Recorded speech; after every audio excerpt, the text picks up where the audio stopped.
The air in Master Elia's study hung thick with the scent of dried herbs and simmering potions. Sunlight, filtered through leaded glass, illuminated dust motes dancing around the central focus. A glass flask, the matula, filled with a patient's urine. Thomas, ever eager, peered over Master Elia's shoulder. This was uroscopy, the art of diagnosing ailments by examining urine, a cornerstone of medieval medicine. "Observe, Thomas," Master Elias began, his voice a low rumble. "The color is key. Urine the color of pale straw suggests a balance of humors, a healthy constitution." Thomas frowned, squinting. "And if it were darker, Master?" Master Elias retrieved a parchment, a urine wheel adorned with meticulously painted colors. Dark urine may signify an excess of black bile, melancholy, or a burning fever.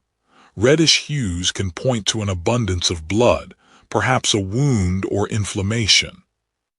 Thomas traced the wheel, his mind cataloging the shades: citrine, saffron, russet, and even black. Each color a potential key to unlocking the body's secrets. But color was not the only indicator. Master Elias swirled the matula. "We must also consider the sediment, Thomas. Clouds, particles, floating matter all speak to the nature of the illness." Thomas strained his eyes. Tiny flecks drifted lazily in the yellowish liquid. "What do they signify, Master?" Master Elias consulted a thick volume, its pages filled with Arabic script. "These, according to Avicenna, may indicate obstructions in the kidneys, or perhaps an imbalance of phlegm. Uroscopy is an art, Thomas, built upon the foundations laid by Galen and refined by generations of physicians." Thomas knew that Galen's theory of the four humors, blood, phlegm, yellow bile, and black bile, was the basis of all diagnosis. Illness was simply an imbalance, and uroscopy a vital tool to restore harmony. Master Elias meticulously recorded his observations in a leather-bound ledger, noting the color, consistency, and sediment of the urine. Each detail was a piece of the puzzle, a clue to the patient's suffering. Thomas watched, realizing that uroscopy was more than just looking at urine. It was an art, a science, a tradition passed down through generations, and a window into the very essence of life and death. Master Elias began, "Our understanding of the body's ailments begins with the ancient Greeks. Hippocrates himself laid the foundation, believing that health arises from the balance of four essential humors: blood, phlegm, yellow bile, and black bile." Thomas scribbled furiously, struggling to keep pace. "And these humors, Master, each possesses a certain quality. Indeed, blood is hot and moist, associated with air. Phlegm, cold and moist, representing water. Yellow bile is hot and dry, linked to fire, and black bile, cold and dry, embodying earth. Each corresponds to an element and a season." Thomas inquired, "So, an excess of blood might make one sanguine, prone to optimism and perhaps nosebleeds?" "Precisely, and an abundance of phlegm might lead to a phlegmatic temperament marked by sluggishness and a tendency to cough. An excess of yellow bile, choleric, causing irritability and a dark urine. Too much black bile, melancholic, resulting in sadness and a sallow complexion." Sister Agnes, within the quiet of the infirmary, knew the humors intimately. Each ailment, from a persistent cough to a raging fever, was seen through the lens of imbalance.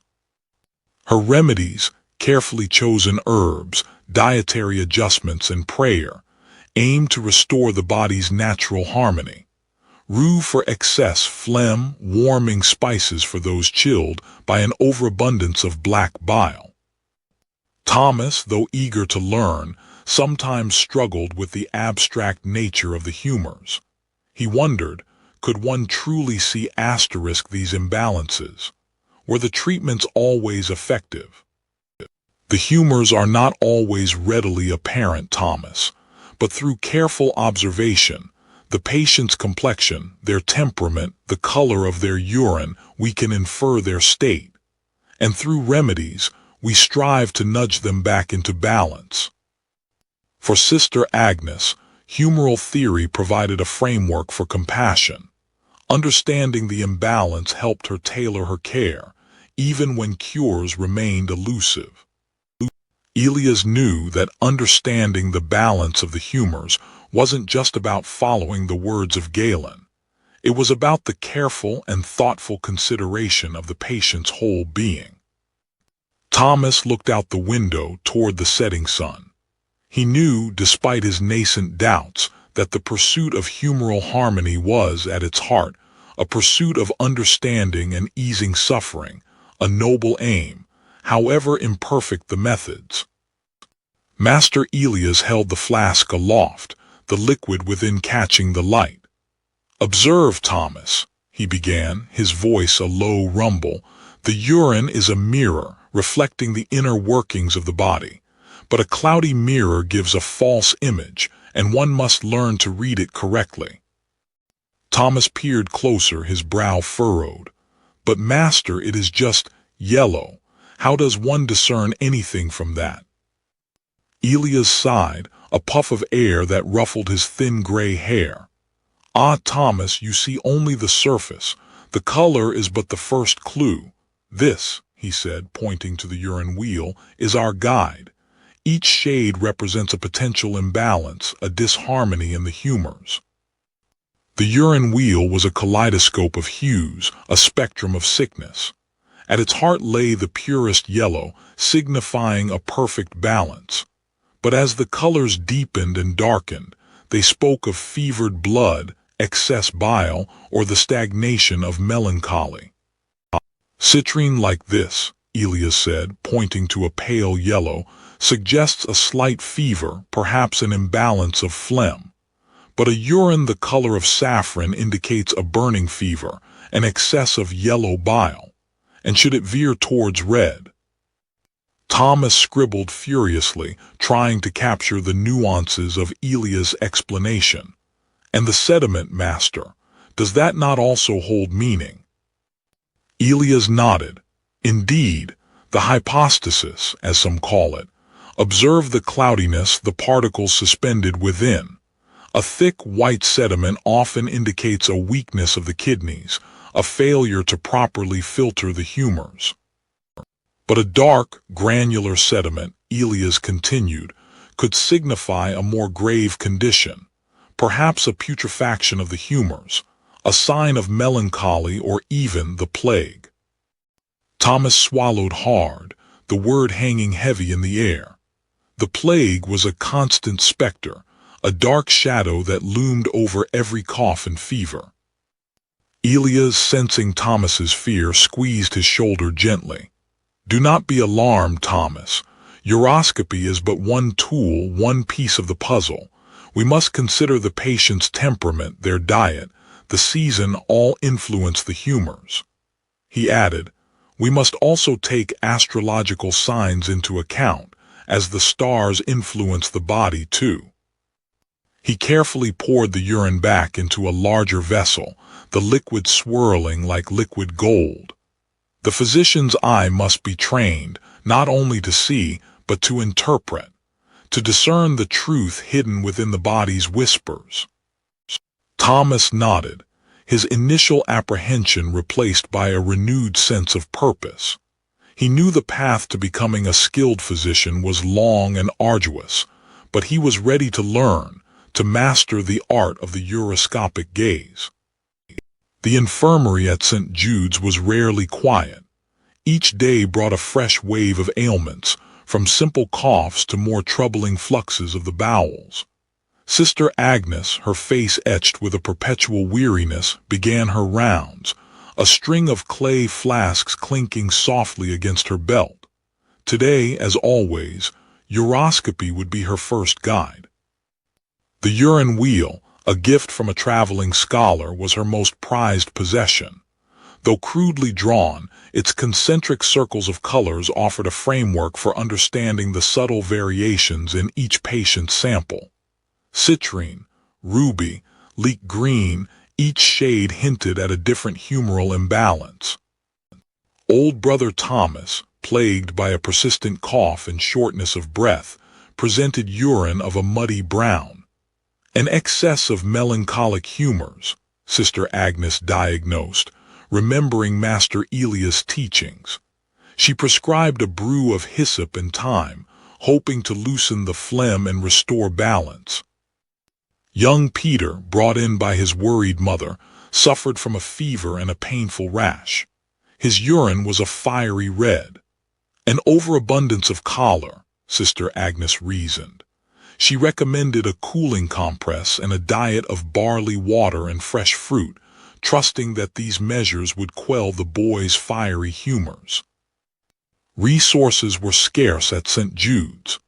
The infirmary relied heavily on the herbs grown in the monastery garden and the knowledge passed down through generations of sisters. Every drop of medicine was precious, every diagnosis carefully considered. The ledger was her constant companion. In it, she documented each patient's symptoms, the color of their urine, and the remedies she prescribed. It was a record of her successes and failures, a testament to the delicate balance between knowledge and faith. Sometimes, uroscopy offered no easy answers. The urine of the young woman with the wasting fever was clear and pale, defying easy categorization. Sister Agnes, unsure of the cause, could only offer comfort and prayers. A farmer brought in from a nearby village passed urine that was dark and frothy. Sister Agnes recognized the signs of kidney ailment, but her options were limited.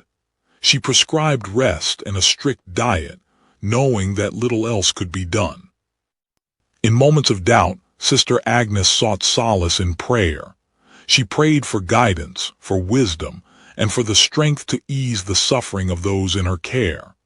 Uroscopy was a tool, but faith was her foundation. There were moments of joy, too. To see a patient regain their strength, to witness the healing power of nature, was a reward in itself. The small garden, filled with medicinal herbs, was a symbol of hope and renewal. Occasionally, a physician would visit the monastery, bringing with him the latest knowledge from the universities. Sister Agnes welcomed these visits, eager to learn and refine her skills. The exchange of knowledge was a vital part of her practice. As night fell, Sister Agnes made her final rounds, a solitary figure in the quiet infirmary. The flickering candlelight cast long shadows, illuminating the faces of the sleeping patients. Uroscopy was but one tool in her hands, but compassion and care were the true remedies she offered. Master Elias often spoke of the urine's color, but he equally valued the less obvious signs. The sediment, the cloudiness, the fleeting sheens that hinted at deeper imbalances. Thomas, ever eager to learn, craned his neck, trying to decipher the secrets held within the amber liquid. But Master, what of those clouds you mentioned? Elias adjusted his spectacles. Cloudiness, Thomas, can signify a plethora of things. It speaks of an abundance of undigested humors, or perhaps the beginning of putrefaction within the body. Thick clouds like these can indicate a catarrh descending upon the lungs.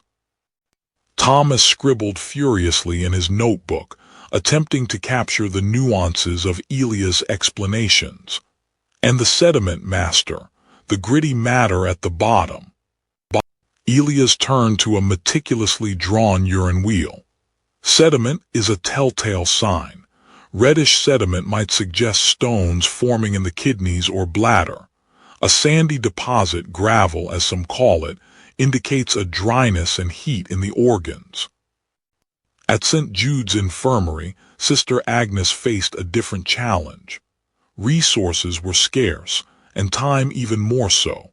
She relied heavily on uroscopy to triage the sick, often with only a quick glance at the urine to guide her. A young man coughed weakly in his bed. His urine, a cloudy brown with a thick, mucus-like sediment, worried her. It spoke of a deep-seated infection, perhaps of the lungs, worsened by phlegm. She instructed a novice to prepare a poultice of mustard and herbs, hoping to draw the corruption from his chest. Uroscopy, in her hands, was not just a diagnostic tool, but a means of offering comfort and care in a world often devoid of both. Back in Master Elia's study, Thomas examined a specimen from a portly merchant. The urine was a deep yellow, almost orange, with an oily sheen floating on the surface. Elias observed the sample. The oil, Thomas, speaks of an excess of richness in the blood, of food too heavy and wine too plentiful. It burdens the liver and hinders the natural flow of humors. We must prescribe a lighter diet and bloodletting, perhaps. Thomas meticulously recorded the observations, understanding that uroscopy was not merely about identifying colors, but about weaving together a narrative of the body's inner workings, as revealed through its waste. Elias watched the sunset, a melancholic air about him. He knew uroscopy was but a small window into the vast complexity of the human body. Yet, it was a window they used, with diligence and hope, in their quest to understand and alleviate suffering. Master Elias knew his place in the medical landscape. He was a physician, trained in the classical tradition, steeped in Galen and Hippocrates. But he was not alone. The city teemed with other healers, each with their own methods and claims. Thomas observed, "Master, what of the barber surgeons? They bleed and lance boils, things you do not often do." Elias sighed. "The barber surgeons, they possess a certain skill with the blade, it is true.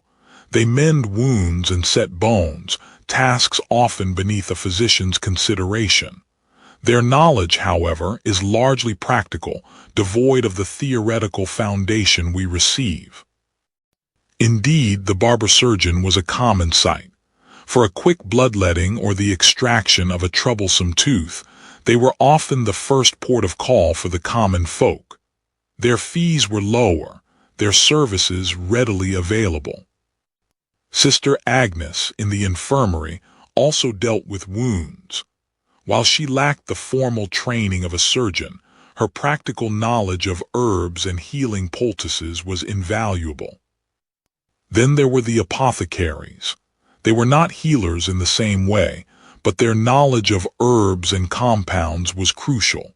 A physician's prescription was useless without a skilled apothecary to prepare it. "Never underestimate the apothecary, Thomas," Master Elias warned. "A poorly prepared draught can be as deadly as any disease." Beyond the city walls, folk healers practiced their craft, drawing upon ancient traditions and local knowledge. They used herbs and charms, often viewed with suspicion by the educated elite. Thomas inquired, "Do these folk healers ever pose a challenge to your practice, Master?" Elias paused. "Sometimes. When the learned physicians cannot cure, people will seek help wherever they can find it.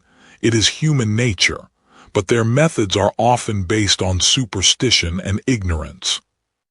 Sister Agnes knew that even prayer was a form of healing, offering solace and hope where medicine sometimes failed. Each healer had their role, their limitations, and their strengths. The tapestry of healing in Oxford was complex, a mix of learned knowledge, practical skill, and ancient beliefs. Master Elias, with his urine flasks and Galenic texts, was just one thread in that intricate weave. Master Elias believed the human body was a microcosm, a reflection of the vast cosmos. The stars and planets in their celestial dance exerted influences that shape not only destinies, but also the very humors within us. Thomas struggled to grasp the connection. "But Master," he asked, "how can stars so far away affect the yellow bile or the phlegm within a man?" Elias sighed, a puff of air that momentarily disturbed the candle flame. "Consider the moon, Thomas. Does it not pull at the tides? And are we not mostly water? The celestial bodies are fonts of influence, subtle yet pervasive." Sister Agnes, though devoted to her faith, also understood the importance of the lunar cycles. She would note the moon's phase when administering certain herbal remedies, believing in its influence on their potency. When examining a urine sample, Elias would often consult his ephemeris, a table showing the positions of the planets. He believed that a patient born under the sign of Mars, for instance, might be more prone to fevers or ailments related to blood. Thomas dutifully recorded these observations, though he remained skeptical. The sheer complexity of aligning urine color with planetary positions felt overwhelming. In the infirmary, Agnes saw firsthand the suffering of the sick. While astrological considerations were present, her primary concern was alleviating immediate pain and discomfort through prayer and practical remedies. The urine wheel, with its array of colors, was often marked with astrological symbols. Reddish urine, for instance, might be linked to Mars, suggesting an excess of choler and a fiery temperament, requiring cooling remedies. Thomas practiced matching the urine's hue to the corresponding planetary influence, a task that often felt more like guesswork than science. Sister Agnes, while acknowledging the theory, placed more emphasis on the patient's overall condition and the observable symptoms. Her faith in God was her guiding star, providing comfort and hope in the face of illness. Elias recognized the limitations of relying solely on astrology. It was but one piece of the puzzle, a factor to consider alongside the patient's constitution, habits, and the prevailing humors. Thomas looked up at the stars, still uncertain but beginning to appreciate the interconnectedness of the world, both seen and unseen. The path to understanding, he knew, was long and winding, paved with both knowledge and faith. Oxford 1349. The air, once filled with the usual sounds of commerce and scholarship, now carried a heavy silence, broken only by the mournful tolling of church bells. The Black Death had arrived, casting a long, dark shadow over the city. Even Master Elias, usually so composed, felt a knot of dread tightening in his stomach. Thomas, his apprentice, hovered nearby, his usual curiosity replaced by a palpable fear. The young man had witnessed firsthand the horrors the plague wrought, the swellings, the fever, the agonizing death. He knew that their knowledge, their uroscopy, seemed pitifully inadequate against such a foe. "The urine," Master Elias croaked, his voice hoarse from sleepless nights and the ever-present fear, "is blackish, thick like stagnant water, a sign of melancholic humor gone wild, corrupted by pestilence. But what can we do? Our remedies offer little solace against this scourge." At St. Jude's Infirmary, Sister Agnes worked tirelessly, tending to the afflicted. The infirmary, usually a place of quiet suffering, had become a chaotic scene of desperation. Even her unwavering faith was tested by the sheer scale of death and despair. She examined the urine of a young man, his body racked with fever and buboes swelling on his groin. The urine was cloudy, almost black, with a strange sediment that seemed to defy any explanation in her medical texts. "Lord, have mercy," she whispered, knowing that her skills offered little hope. Master Elias, overwhelmed by the sheer volume of cases and the futility of his treatments, began to question the very foundations of his medical knowledge. The Galenic humors, the celestial influences, none of it seemed to matter in the face of this relentless killer. Thomas watched as his mentor, once so confident and authoritative, succumbed to despair. He knew that Master Elias was not just battling the plague, but also a crisis of faith in the very system of medicine he had dedicated his life to. Sister Agnes, despite her own fear and exhaustion, continued to administer what remedies she could, herbal infusions, cooling baths, and prayers for salvation. She knew that her actions might offer little more than comfort, but in those dark times, even comfort was a precious commodity.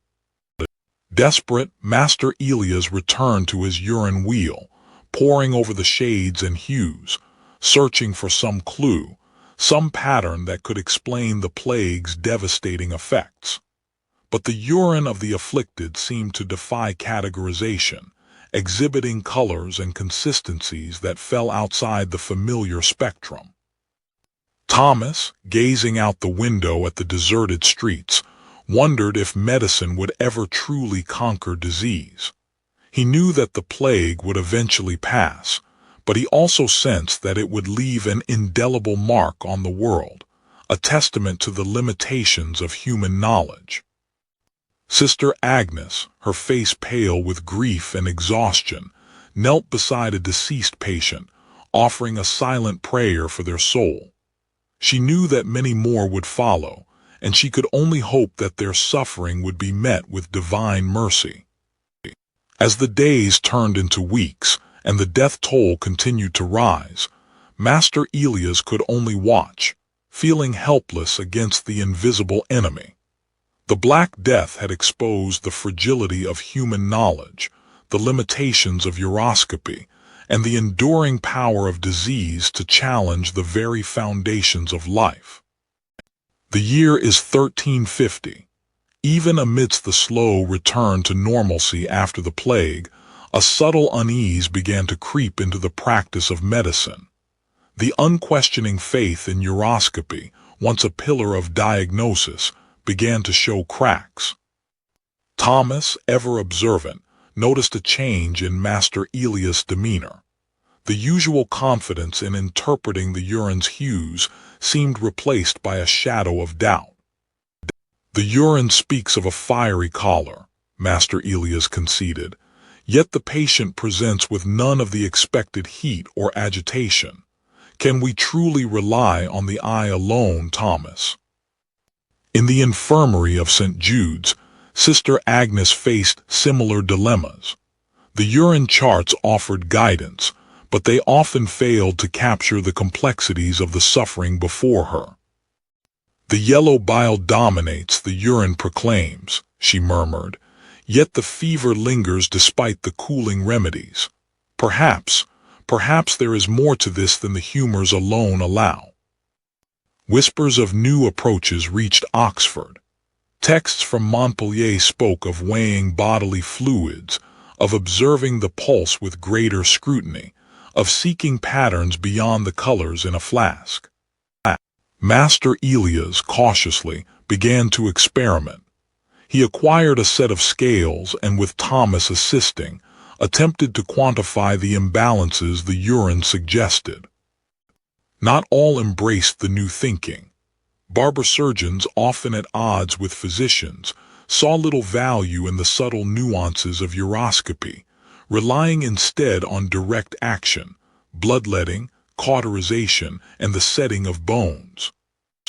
Master Elias, influenced by the new texts, began to pay closer attention to the pulse, seeking the subtle variations that might indicate the underlying cause of the illness. This was no replacement for uroscopy, but an additional tool to be used in tandem. Sister Agnes, constrained by the limited resources of the infirmary, focused on meticulous observation. She diligently recorded the effects of her remedies, seeking patterns and correlations beyond the pronouncements of the urine. The tension between tradition and innovation sparked debates. "But Master," Thomas protested, "the urine is clearly saffron-colored. It asterisk must indicate jaundice." Master Elias sighed. "And yet, Thomas, the patient's eyes are clear. We must not let the urine blind us to the other signs." The uroscopic gaze, once so certain, now faced scrutiny.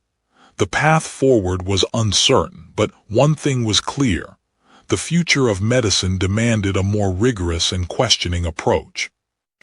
Years passed, and the practice of medicine in Oxford began to shift, subtly at first, then with increasing momentum. The reliance on uroscopy, once absolute, started to wane. Not abruptly, not with a grand pronouncement, but like a tide receding, revealing new shores of understanding. And Thomas, no longer an apprentice but a physician in his own right, embraced the burgeoning field of anatomy. The whispers and rumors of clandestine dissections had become open practice, driven by a thirst for knowledge that transcended ancient dogma. Master Elias, while initially skeptical, recognized the value of this new approach. He witnessed with his own eyes the intricate workings of the body, the organs laid bare, no longer shrouded in mystery. Even in the monastic infirmary, Sister Agnes found her practices evolving. While uroscopy remained a tool, it was now supplemented by a more holistic approach, informed by a growing understanding of the body's systems. Thomas became a proponent of anatomical study, presenting cases with newfound clarity. He could now correlate the symptoms he observed with specific anatomical findings, providing a more precise diagnosis. Master Elias, though initially resistant to abandoning the traditions of his training, came to recognize the limitations of uroscopy alone. He saw how anatomical knowledge could illuminate the hidden causes of disease. Sister Agnes, with her deep-seated compassion, integrated the new knowledge into her healing practices. She carefully observed her patients, noting not only the color of their urine, but also their overall demeanor, their breathing, and their pain. Master Elias, in his later years, dedicated himself to teaching, emphasizing the importance of observation, both through the lens of tradition and the clarity of anatomical understanding. And Thomas, a physician of both the old and the new schools, never fully abandoned uroscopy. He recognized its value as a quick and non-invasive diagnostic tool, but always tempered it with the insights gained from anatomical knowledge and the emerging technologies.